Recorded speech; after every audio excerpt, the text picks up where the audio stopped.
Bonjour à tous, vous voyez, il y a de l'ambiance sur le plateau de Figaro Live, même pour parler de Laurent Wauquiez. Je voudrais juste avant vous faire entendre un extrait, c'était hier soir, il était aux alentours de 22h15, c'était sur France 2. Le grand service, c'est peut-être de ramener des électeurs vers votre parti, une expression républicaine absolue, mais que simultanément, vous aurez cabossé votre propre image d'une manière qui pourra peser sur votre propre destin. Vous savez, monsieur Minck, je crains que mon cas ne soit encore plus grave que ce que vous pensez. Ça n'est pas une stratégie politique. Ce sont des convictions. Et là, est-ce que vous avez été convaincu par Laurent Wauquiez? Est-ce que Laurent Wauquiez, d'ailleurs, peut convaincre? C'est la question qu'on vous pose sur Twitter. Hashtag Figaro Live, hashtag les décrypteurs. On l'a posé il n'y a pas longtemps, donc vous pouvez encore y répondre, même si vous êtes une majorité à répondre non. L'intérêt, ce sera de savoir si vous pensez encore ça à la fin de l'émission avec nos décrypteurs. Karl Meus du Figaro Magazine. Bonjour, auteur d'un dossier très intéressant à lire dans le Figaro Magazine. Sont-ils de droite? Ce sont eux, Emmanuel Macron et Édouard Philippe. Marion Mourgue, bonjour, qui décrypte notamment ce matin un sondage sur la méfiance des Français à l'égard de Wauquiez. Et vous relatez également les principaux moments, les moments forts de l'émission d'hier. Et c'était un tour de force parce que vous l'avez fait juste à la fin de l'émission. Et c'est un article très complet à retrouver sur le Figaro.fr et dans les pages du Figaro ce matin. Eddy Vautrin-Dumaine, bonjour, chef de groupe chez Kantar Public. Ce qui est intéressant, c'est que votre institut suit vraiment au jour le jour les évolutions de la droite, les évolutions de l'électorat de droite. Et donc, on va décrypter avec vous ce qu'a dit Laurent Wauquiez hier et comment ça peut être reçu par l'électorat de droite. Guillaume Bernard, professeur de sciences politiques à l'Institut catholique d'études supérieures et auteur de La guerre à droite aura bien lieu et conceptualisateur de cette notion du mouvement d'extrogir, c'est-à-dire l'inverse de ce que son illustre prédécesseur Albert Thibaudet avait théorisé comme le sinistrisme, pensant que la vie politique allait toujours vers la gauche. Lui pense que ça ira toujours vers la droite, et on lui posera une question qu'on veut lui poser depuis longtemps qu'on fait ces émissions sur la droite, mais comment se fait-il que si le mouvement politique va à droite, les Français aient élu Emmanuel Macron? En attendant, vous donnez votre avis, vous posez vos questions, vous réagissez et on les posera à nos décrypteurs.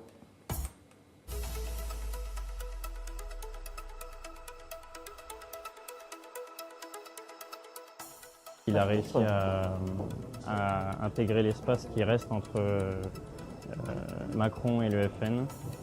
Donc personnalité politique à suivre pour les prochaines années. Quel est le sujet qui vous donne? Pour moi, la confrontation avec Alain Minck et la définition du point de vue européen de Laurent Wauquiez. Il m'a déçu peut-être sur son clivage Paris-Province. C'est très très marqué, peut-être un peu caricatural parfois. Et je salue Claude Devar, qui est un internaute fidèle, surtout sur ces questions-là, sur la page Facebook du Figaro. Vous pouvez également réagir sur lefigaro.fr directement dans le player, c'est-à-dire dans l'écran dans lequel vous voyez cette émission. Bonjour également à Michel, à Nadia, et vous continuez à nous donner vos réactions, à nous dire ce que vous avez pensé et à poser vos questions à nos décrypteurs. Nadia nous dit à l'instant, moi j'ai la conviction que Laurent Wauquiez ira très loin. Est-ce que c'est votre avis? Apparemment, ce n'est pas l'avis d'autres des internautes, notamment de Michel Blancard, qui, elle, continue à soutenir Marine Le Pen. Et on verra que c'est l'un des enjeux, et c'était l'un des enjeux hier soir. Pour l'instant, on va rejoindre Laurence Saillé. Bonjour. Bonjour. Vous êtes une fervente soutien de Laurent Wauquiez. Qu'est-ce que vous avez quand même pensé de sa prestation hier? Si vous étiez déçu, je serais étonné. Au-delà d'être soutien de Laurent Wauquiez, je suis porte-parole du parti Les Républicains. J'ai aimé cette prestation. C'est pas contradictoire, Laurence Saillé, hein? Tout à fait. Cette émission lui a permis justement de développer, parce qu'il a eu le temps de développer ce en quoi il croit, de s'expliquer, de répondre à des questions. Et c'est très important parce que beaucoup le caricaturent et lorsque effectivement il a le temps de démontrer les choses, on le voit, il arrive à convaincre et on l'a vu justement dans les résultats qui sont sortis du sondage de l'émission. Alors vous faites allusion au sondage qui est sorti à la toute fin de l'émission où Laurent Wauquiez a convaincu 50% des Français et cette proportion a été, 50% de ceux qui ont suivi l'émission et cette proportion est allée à 61% des électeurs FN, 74% pour les électeurs républicains. Ça veut dire, Laurent Saillet, selon vous, qu'il faut continuer à tendre la main au Front National et ça vous me direz oui pour les électeurs, mais ça veut dire qu'il faut aller sur les thèmes du Front National de plus en plus? On parle à tous les Français de toutes leurs thématiques du quotidien. On ne va sur les terres de personne. Tous les sujets doivent être abordés. Il n'y a pas de raison particulière de ne pas parler de sécurité, de ne pas parler d'immigration, comme on parle d'économie, comme on parle de fiscalité, comme on parle de santé et d'éducation. À ceux qui ne sont pas convaincus, qu'est-ce qui ne vous a pas satisfait précisément? C'est la question qu'on pose en ce moment même sur la page Facebook du Figaro et également sur lefigaro.fr. Ce serait intéressant. Il y a quand même une chose que je voudrais vous montrer, en tous les cas évoquer avec vous, Laurence Saillet, c'est l'audience de l'émission. Elle a été donc d'1,49 million de téléspectateurs. C'est la plus mauvaise audience de l'émission politique. C'est loin derrière les autres programmes qui ont eu lieu hier soir et c'est loin derrière les autres prestations. Édouard Philippe, qui a été très critiqué par Laurent Wauquiez hier, Jean-Luc Mélenchon et même Marine Le Pen qui avait fait l'une de ses pires prestations. Alors, je vais vous avouer mon incompétence en expertise d'audience, parce que je n'ai pas l'habitude... Moi, je vais vous faire une analyse tout de suite, Laurence Saillet. C'est-à-dire qu'il y a très peu de gens qui l'ont suivi. Peut-être, comme l'a dit Laurent Wauquiez hier, et d'ailleurs vous l'avez repris, il l'a dit, pour moi tout commence. Donc c'est le commencement et Laurent Wauquiez aura dans les semaines et les mois à venir le temps de convaincre et gagnera en notoriété évidemment et au fur et à mesure les gens le connaîtront plus. Il est convaincant, il y a de quoi convaincre son camp et il y a de quoi convaincre les Français selon vous? Ce qui est important... C'est l'homme de la situation? Évidemment, sans aucun doute. Pourquoi? En ce qui me concerne, vous l'avez dit, je suis supportrice et porte-parole. Donc, parce qu'il a tout à fait pris conscience de l'état du pays, de l'état de l'Europe, et je suis certaine que les propositions qu'il va faire, que les propositions que nous allons faire au sein du parti répondront à la demande des Français. Je n'en doute pas. Il n'y a pas un problème d'ambiguïté sur l'Europe? Absolument pas. Je vous renvoie... C'est pas un peu de la synthèse hollandienne qu'il nous a fait hier soir? Écoutez, je vous renvoie à son projet sur l'Europe qu'il a présenté au mois de novembre. Mais justement, c'est pour ça que je vous pose la question. Ah bah écoutez, d'ailleurs, il me semble que c'était dans vos colonnes. Tout à fait. Vous voyez bien... On peut les relire, on peut les retrouver sur lefigaro.fr. Exactement, et c'était un très bel article. Donc sa conception de l'Europe, c'est une conception réaliste. C'est-à-dire que faire fonctionner l'Europe, développer ce qui marche bien et mettre fin à ce qui ne fonctionne pas, adapter les coopérations par rapport aux affinités des pays. Enfin, vous connaissez ce projet et il est tout à fait adapté. Seul un projet réaliste pourra faire avancer l'Europe. Être européen, c'est proposer justement une Europe qui fonctionne. Alors, juste, Laurent Saillet, je voudrais vous signaler Ossine qui nous dit « Entre les discours et les pratiques, il y a des montagnes. La raison est simple. On est là, les élus sont là pour exécuter à la lettre les lois dictées par Bruxelles. » Il y a une défiance d'une partie des internautes justement sur la capacité à avoir une autonomie par rapport à l'Europe. Et quand on lit cet internaute, il pense que notre ami Laurent Wauquiez, votre ami Laurent Wauquiez plus exactement, sera plus proche de Jean Monnet que de Philippe Séguin. Bon, là, il y a plusieurs, dans votre analyse, enfin dans ce que dit l'internaute, pardon, il y a plusieurs sujets. Bien sûr qu'il y a des Français qui se posent des questions sur l'Europe, parce qu'on ne peut pas dire aujourd'hui que l'Europe fonctionne bien, et c'est pour cela qu'il faut absolument refonder l'Europe. Ça, c'est sur la première partie. Et sur la seconde partie, on peut faire des références quelles qu'elles soient. Justement, je conseille à monsieur la lecture de l'article et du projet européen. Un grand débat va s'ouvrir au sein du parti. Tout le monde aura la parole. Nous aurons une ligne sur l'Europe et nous la défendrons.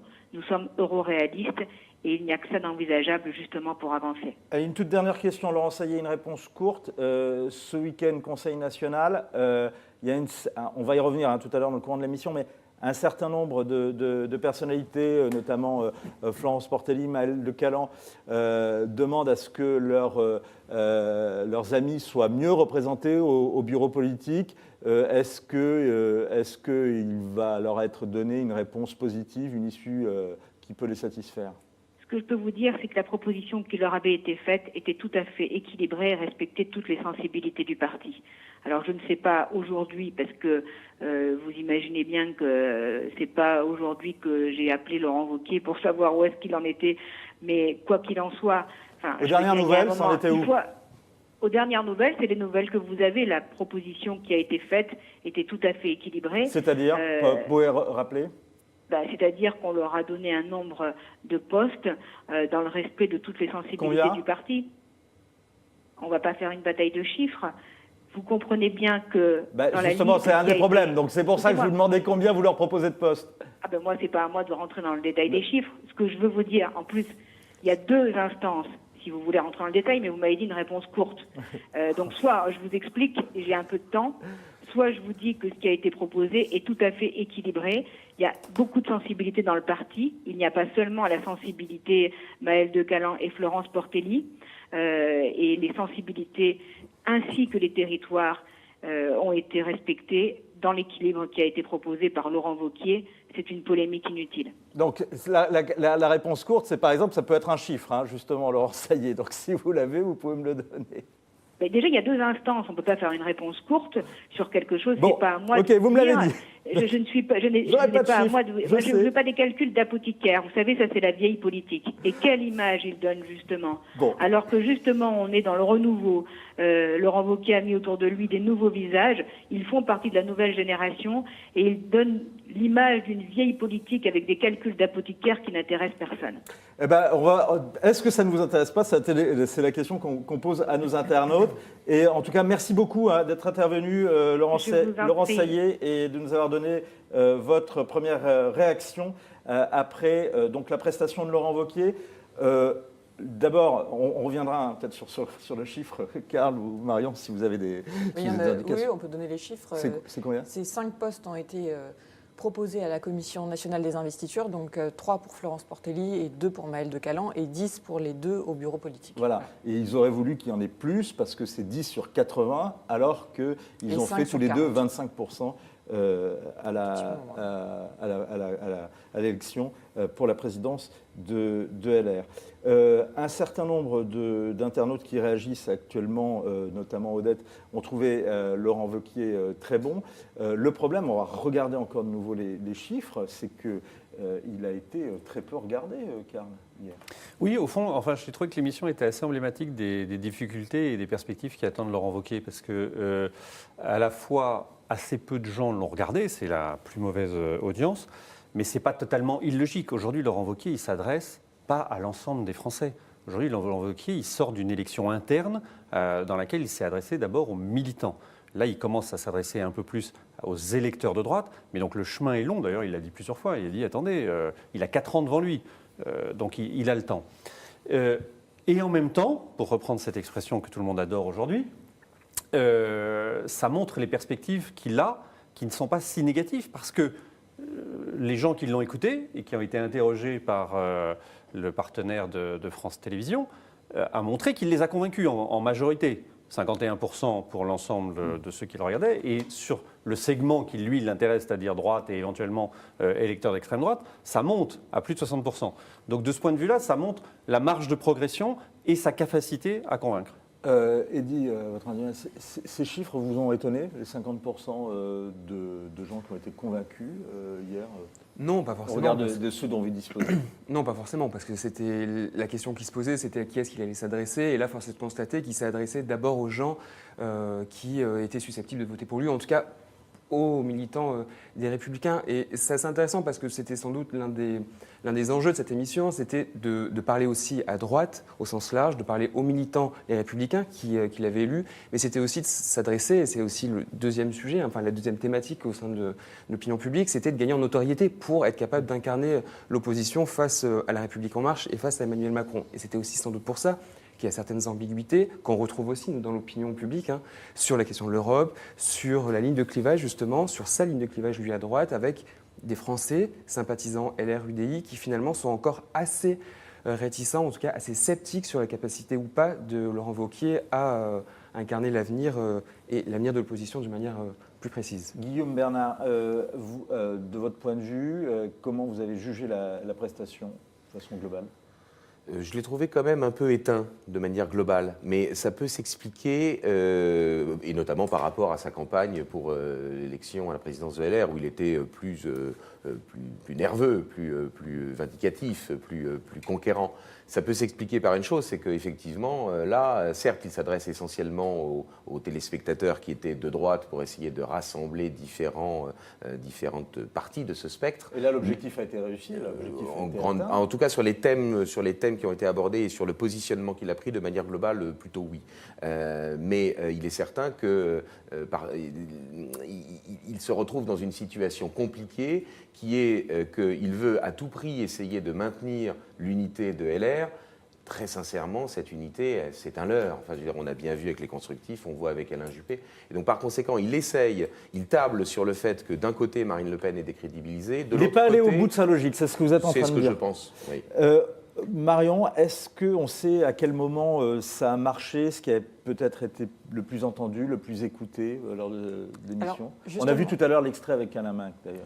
Eh ben, c'est à ce moment-là où, justement, pour ceux qui l'ont regardé, et les électeurs et sympathisants de droite, il a réussi à incarner une sorte de leadership. C'est-à-dire que Laurent Wauquiez, à l'issue de l'émission, a reçu... Je veux me libérer à ce moment-là. Oui, et il a reçu un grand nombre de SMS où, lui disant on a un leader, voilà, on a trouvé le nouveau Nicolas Sarkozy. Donc ceux qui l'ont regardé et ceux à qui il s'adressait, ça a fonctionné et c'est vrai qu'il y a eu un certain nombre de critiques ces dernières semaines.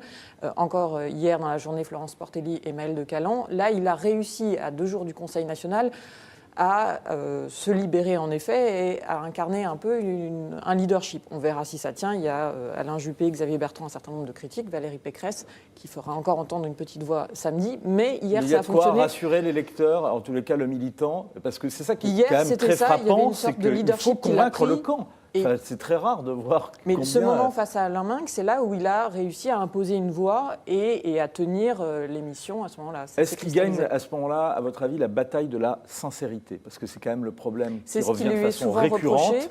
Et c'est ce qui est quand même le plus reproché. Et même quand on entend quand même des confidences, c'est effarant quand on entend des confidences de ceux qui le connaissent, qui disent Wauquiez, quand il indique par là, on est sûr qu'il faut qu'il aille là-bas. Des gens qui sont avec lui aujourd'hui.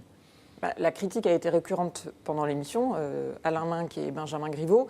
Comme elle est récurrente, ce n'est pas une émission qui permettra de balayer. Et il le dit, le chemin est long, donc il lui faudra du temps pour balayer ces caricatures. Oui, bien sûr.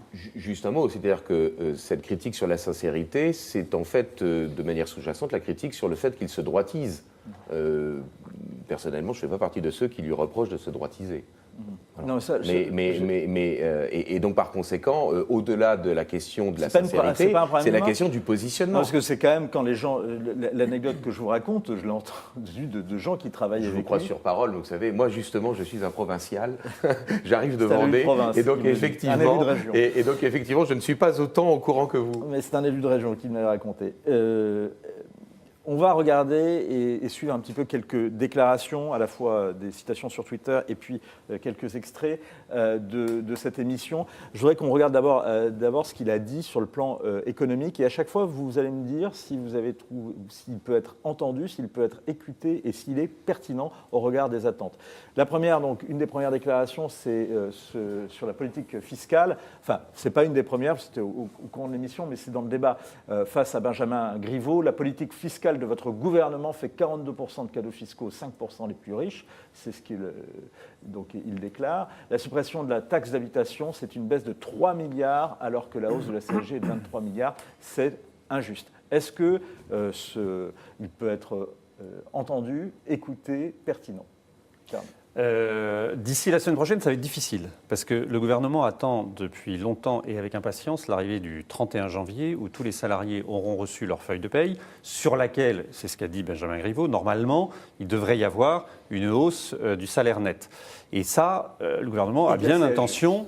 non, après. Ah oui, après. Justement, et donc c'est pour ça que la communication du gouvernement va beaucoup axer la semaine prochaine sur l'augmentation du pouvoir d'achat. Depuis combien de temps d'ailleurs les salariés n'ont pas eu, grâce à un gouvernement, cette augmentation du pouvoir d'achat? Donc Laurent Wauquiez a anticipé, en prenant des chiffres d'ailleurs de l'OFCE qui n'ont pas été contestés, mais qui tombent un petit peu, j'allais dire, en porte-à-faux, puisque pour le coup les salariés à court terme vont voir là leurs revenus au moins augmenter sur le net. Sachant, Eddie Vautrin-Dumaine, qu'un autre de vos homologues, Frédéric Dabi, disait aujourd'hui les prisons, les Français s'en fichent, c'est pour ça que Macron laisse un peu le dossier de côté, la seule chose qui l'obsède, c'est le pouvoir d'achat. Alors c'est sûr que Et qui intéresse les Français. En tout cas, c'est sûr que c'est un sujet de préoccupation important, mais ce qui est intéressant, c'était l'objet d'une étude qu'on avait faite pour le Figaro, entre autres, qu'on a publié début janvier. Ce qui est intéressant, c'est qu'aujourd'hui, le sujet de préoccupation majeur sur lequel les Français, et encore plus les sympathisants de droite, ils attendent leur leader, c'est l'immigration.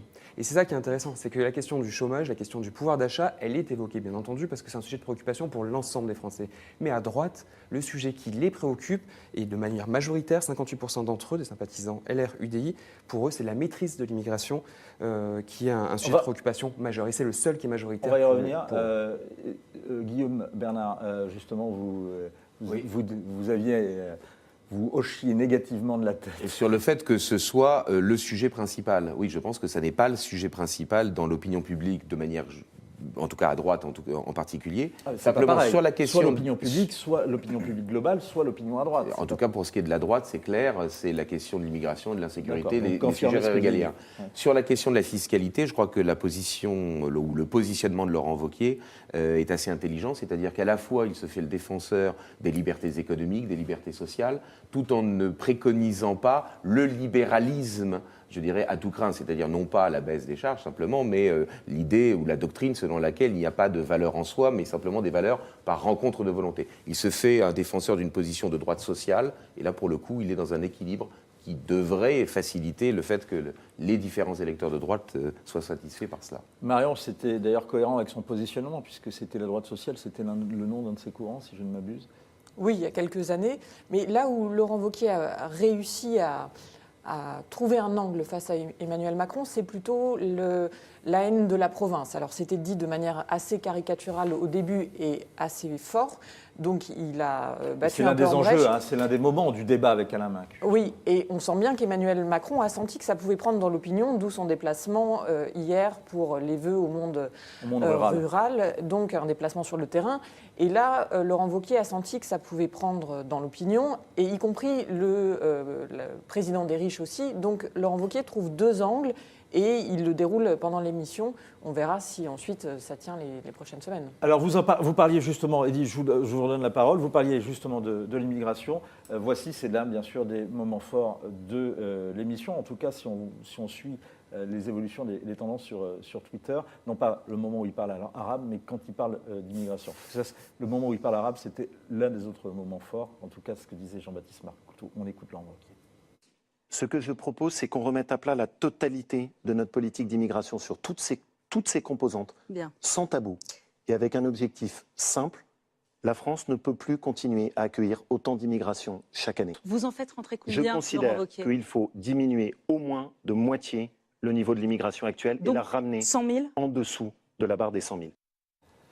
Raphaël Le Goupil salue Guillaume Bernard en disant meilleur prof du monde. Alors, Guillaume Bernard, est-ce que, après avoir salué Raphaël, vous pouvez nous dire si c'est pertinent, s'il peut être écouté, s'il peut être entendu ? Il est certain que là, il touche le sujet qui permet la coalition des électorats LR et FN. Donc là, pour le coup, évidemment, il a stratégiquement, sans aucun doute raison, de redroitiser ou disons de rendre plus fermes les positions de LR. d'une certaine manière, de retourner aux positions plus anciennes, qui étaient celles du RPR dans les années 80 et qui avaient été captées et instrumentalisées par le Front National. Il parle du droit du sol qui doit être revu, de la limitation de l'immigration. Simplement, effectivement, il pourra sans doute être dépassé sur sa droite par ceux qui risqueraient de lui reprocher de vouloir simplement contrôler les flux, mais pas de vouloir remettre en cause l'immigration elle-même. Voilà. Et là, de ce point de vue-là, il essaye d'être dans une position équilibrée, mais qui, évidemment, est compliquée parce que son parti a été au pouvoir et du point de vue de la régulation des flux migratoires, ce parti n'a pas été, je dirais, toujours très efficace. Donc par conséquent, là, il y a la crédibilité de est-ce que demain il rase gratis ou est-ce que véritablement il y a une refonte idéologicielle de LR.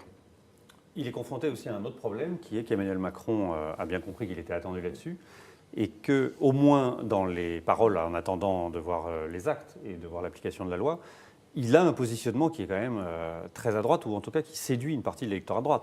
Vous avez quand même, il faut se souvenir, au moment de la sortie de la visite d'Emmaüs, Emmanuel Macron est interpellé par une immigrée marocaine qui lui demande l'asile, et cette réponse qui a fait le tour des médias, où il dit « Mais non, vous devez rentrer chez vous. Si vous êtes marocaine, vous n'allez pas avoir l'asile politique. On ne peut pas accueillir tout le monde. » Jamais un président de la République de droite n'a s'est exprimé aussi clairement. Et ça, c'est quelque chose qui rentre en résonance avec la préoccupation de l'électorat. Et dit justement, est-ce qu'il y a un trouble à droite et est-ce que Laurent Wauquiez, dans la façon dont il a parlé de l'immigration, peut contrer Emmanuel Macron sur ce terrain-là? S'il y a un trouble à droite, j'en sais rien. En tout cas, ce qui est certain, c'est qu'il leur parle sans doute d'un sujet qui les intéresse. Et il y a 3 chiffres, je pense, qui permettent de montrer ça de manière assez claire. C'est d'abord, pour les sympathisants LR-UDI, la valeur qu'ils aimeraient voir affirmée de manière franche par la droite, c'est la défense de l'identité française. Donc ça fait bien évidemment écho à ce sujet-là. Le deuxième chiffre, c'est le chiffre que j'évoquais tout à l'heure, les 58%, avec 58% pareil des sympathisants LR-UDI qui considèrent que la droite aujourd'hui, elle doit mettre l'accent sur la maîtrise de l'immigration, sachant que c'est c'est le premier sujet dont va s'emparer la droite pour eux, et avec la question de l'efficacité dessus qui mérite d'être posée, parce que justement, lorsqu'on leur demande est-ce qu'ils font confiance ou pas à la droite pour maîtriser, entre guillemets, l'immigration, c'était comme ça qu'on leur demandait. Là, on descend à 1/3 des sympathisants LR-UDI qui, oui, font confiance dans la droite d'une manière générale pour régler cette question-là. Donc la question de l'efficacité, elle sera posée si elle ne l'est pas déjà. Et elle l'est déjà. Marion, Joël qui nous dit « Migration, parlons-en. Monsieur Wauquiez, qu'avez-vous fait » Il s'adresse donc au président des Républicains. « Qu'avez-vous fait avec vos amis au pouvoir ? Rien du tout. Stop aux paroles, place aux actes. » Et donc Joël Hayan, lui, penche pour Marine Le Pen sur ces questions. C'est ce qui a été dit justement. La droite est renvoyée à son bilan et justement là-dessus, tout n'a pas été fait. Donc c'est là où Emmanuel Macron a bien compris qu'il avait un espace. Et qu'il remplit cet espace finalement que la droite n'a pas rempli. Alors justement, question aux spécialistes du mouvement d'Extrogia. Est-ce que il faut être de gauche pour pouvoir appliquer une politique de droite? On le disait en matière économique, mais même en matière sociétale sur la question de l'immigration. Je crois qu'Emmanuel Macron est décomplexé beaucoup plus que bien des autres hommes politiques qui essayent de se positionner sur le spectre politique. Et donc par conséquent, effectivement, je crois qu'aucune solution dans le cadre idéologique libéral, libertaire, n'échappera à Emmanuel Macron. S'il peut le faire, il le fera. Bon, là où il y a un changement, et c'est là où la stratégie justement de Laurent Wauquiez est problématique, si vous voulez, c'est que il y a, me semble-t-il, effectivement un double changement. D'une part, le mouvement d'Extrogir, c'est-à-dire le fait que l'on n'a plus de pression idéologique qui vienne par la gauche. Le socialisme est décrédibilisé, malgré le score de Mélenchon, on pourra en reparler. Et donc, par conséquent, la pression idéologique vient désormais par la droite.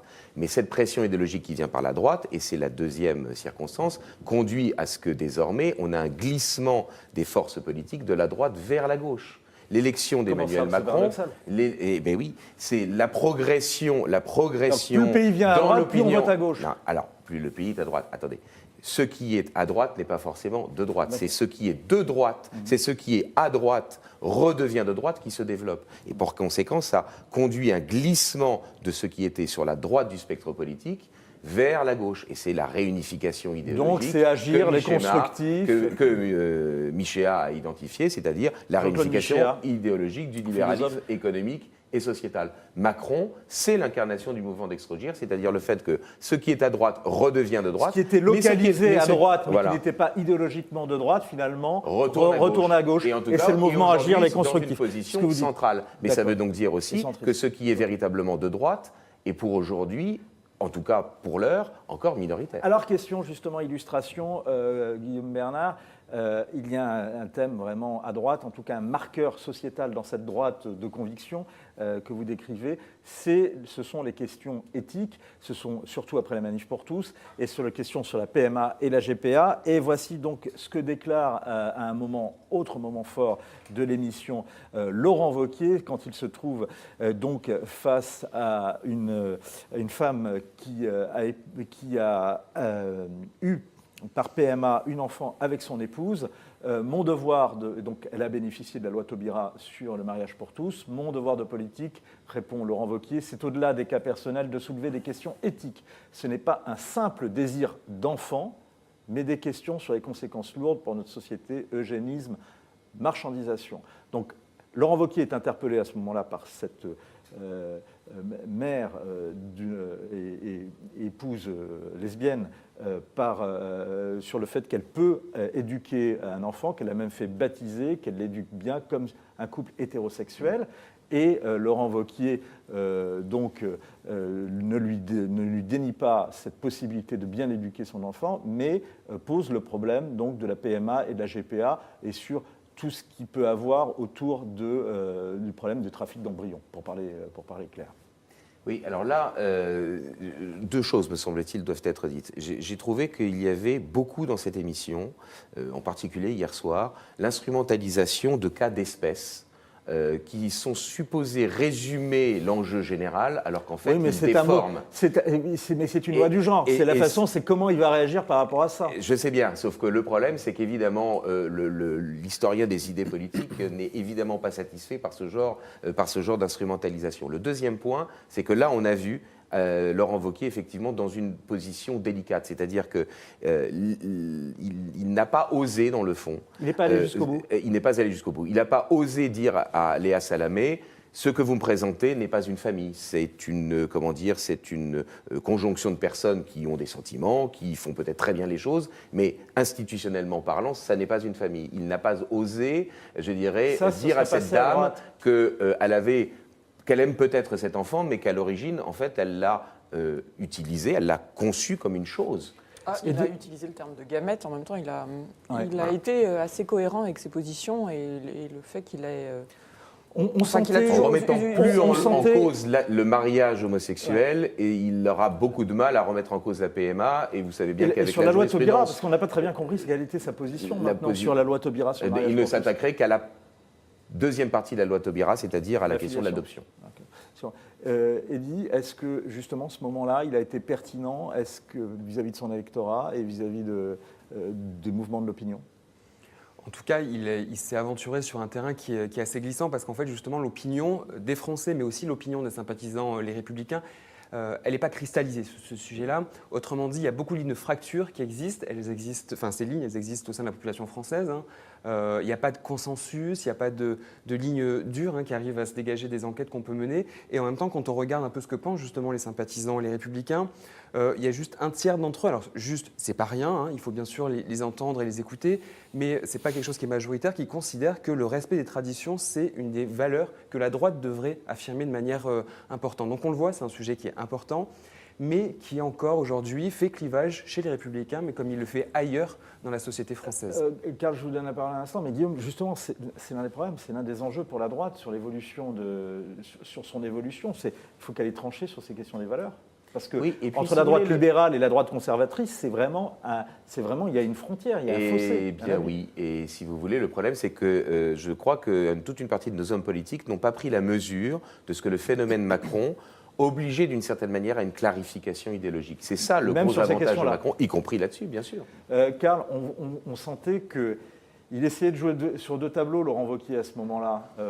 Le tableau de la communication de crise, compassion, information, solution. Donc, entre la compassion et une position qui était à l'inverse de sa compassion, et puis il ne va pas jusqu'au bout. Il n'est pas dans la logique d'Alain Minc, en tous les cas de son attitude face à Alain Minc. En même temps, il venait de se faire traiter de gamète. Quand il avait dit il faut un père, et qu'il a été répondu que non, c'est pas un père, c'est une gamète, ce sont des gamètes. Donc c'est un peu déstabilisant, je trouve. Mais plus sérieusement, je suis entièrement d'accord avec ce que vous avez dit. C'est-à-dire que le problème, c'est que lui essayait d'énoncer des principes, se mettait dans le rôle du politique, de la responsabilité du politique, qui doit édicter un certain nombre de règles, et qu'il avait en face de lui des cas particuliers. Oui, et on l'a bien vu. Encore une fois, c'est la loi du genre. Oui, c'est la loi du genre, mais il le sait que c'est impossible. Le politique perd toujours face aux cas particuliers. Souvenez-vous, il peut le dire, il peut soulever, il dit c'est des cas particuliers. Souvenez-vous la visite en Lozère, il se retrouve face à des cas particuliers, cette personne qui vient du Soudan. Est-ce qu'il marque des points d'ailleurs à ce moment-là, faire. dans la visite en Lozère? Est-ce qu'il marque des points selon vous? Non, moi je pense qu'il perd des plumes plutôt parce que en fait, quand on est confronté à une situation qui est émotionnellement forte, je dirais un discours rationnel est beaucoup moins efficace. Et c'est l'un des problèmes de Wauquiez. Mais c'est pas que le problème de Wauquiez. Prenez l'exemple d'Emmanuel Macron qui va à Calais. Il visite le centre. Il vient à Calais pour soutenir son ministre de l'Intérieur, pour dire, vous voyez, on va être sévère, on va reconduire tous ces gens-là, on va pas les garder. Il voit 3 réfugiés qui demandent l'asile politique. Il leur demande à chacun, vous venez d'où, qu'est-ce qui se passe? Et à chaque fois, il leur dit, ah ben non, bah oui, vous avez le droit à l'asile. C'est impossible. Quand vous prenez chaque cas particulier, ils ont quasiment tous le droit. Cette dame d'origine marocaine, qui est un cas particulier, là, il arrive à en faire un cas général. Là, il s'en est sorti. Et à faire de la politique. Mais parce que là, il tombait sur le cas, effectivement, le Maroc, qu'on sache, n'est pas un pays en guerre et qui justifie qu'il y ait l'asile. Il y a un sujet sur lequel il a un peu buté quand même, c'est l'Europe. Enfin, je veux dire, c'est la question. Laurent Saillet, je ne sais pas si vous avez été convaincu par la démonstration de Laurent Saillet, mais je n'arrive pas à comprendre quelle est la position de Laurent Wauquiez sur l'Europe, à part une posture, mais une posture hollandienne. Ah, je trouve très dur. Je trouve que c'est entre Jean Monnet et Philippe Seguin.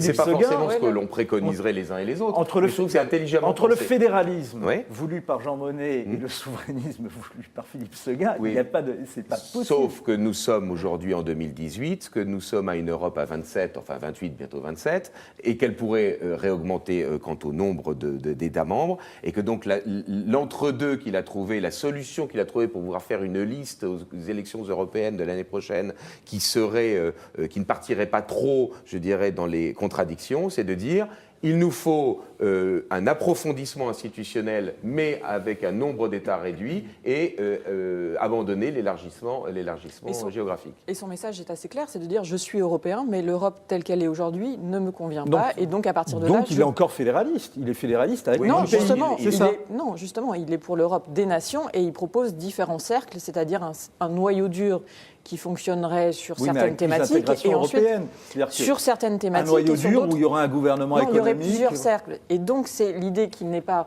eurobéat comme Emmanuel Macron et qu'il n'est pas eurosceptique comme Marine Le Pen. Donc c'est une troisième solution pour justement trouver un espace entre deux propositions qui sont aujourd'hui sur la table. Et ça peut marcher, ça, au niveau de l'opinion et de la droite ?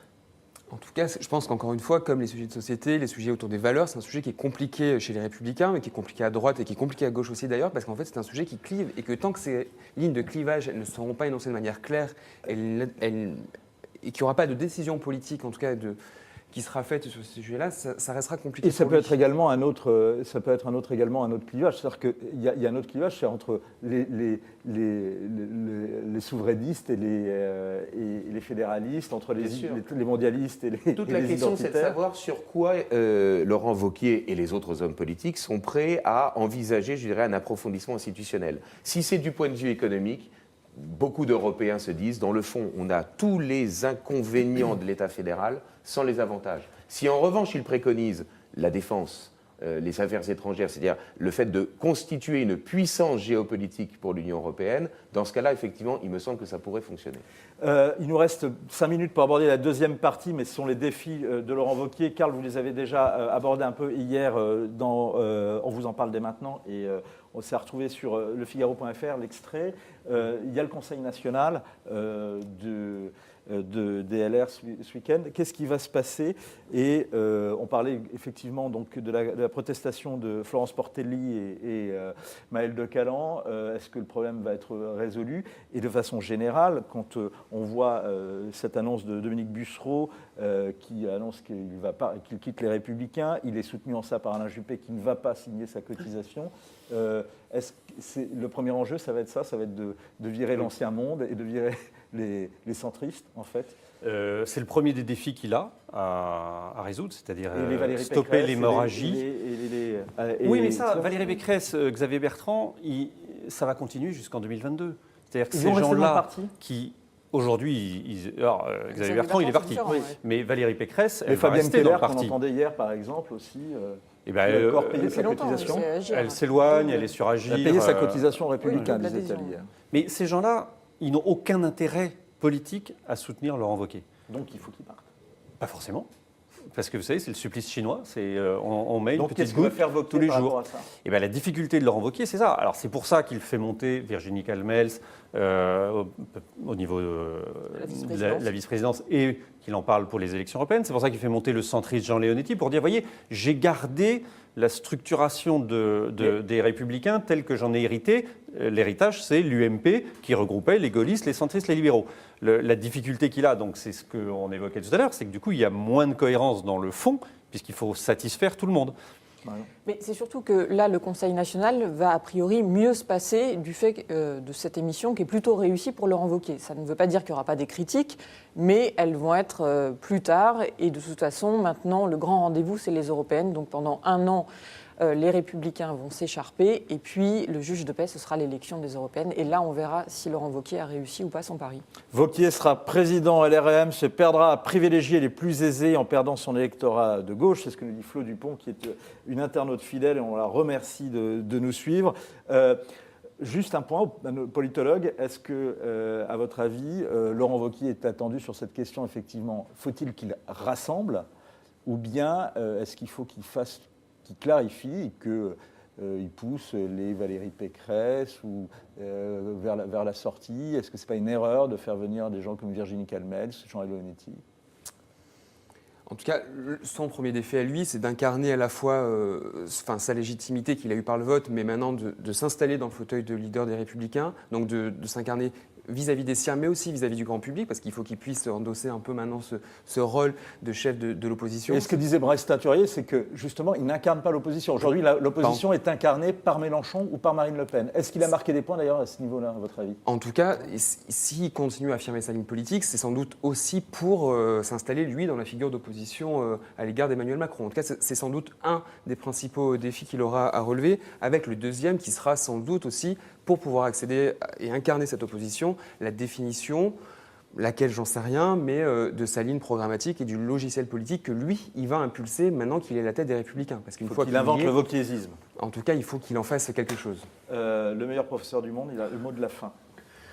En un mot, je crois que Laurent Wauquiez est persuadé qu'il doit essayer de maintenir l'unité d'un parti qui part en lambeaux. Et je crois que c'est sans doute là une partie de son erreur. Ce qui explique d'ailleurs qu'il soit revenu au cordon sanitaire vis-à-vis du FN, alors qu'on était plutôt au nini. Et donc il a réaugmenté. On peut pas y aller avec tout le monde. Et d'un autre côté, il veut faire le rassemblement. Donc. Mais il veut y aller avec des caciques ou il veut y aller avec des électeurs? Il veut y aller avec la droite d'en haut ou il veut y aller avec la droite d'en bas? Tout le problème, c'est ça. Et au bout d'un moment, il faut bien trancher. Et pour avoir une clarification idéologique et pour plaire à un électorat qui est aujourd'hui minoritaire mais qui est important, eh bien, un électorat qui est éparpillé, qui est éclaté entre différentes structures politiques, LR, le FN, DLF, etc., eh bien, il faut bien qu'il fasse des choix. Or là, il ne les fait pas vraiment. Voilà, donc c'est l'un de ses défis. Il va falloir faire un choix et donc faire des renoncements.